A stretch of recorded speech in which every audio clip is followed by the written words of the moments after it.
If you like ceramics or pottery, I definitely recommend these tools.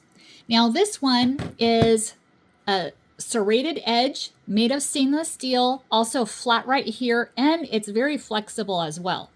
Also very super thin. Whereas this one is a bit thicker and it's a square. It also has all these serrated edges. This one is triangular, same as this, bit smaller. And this one is squares. And right here, it's hard to see, but this is also serrated as well.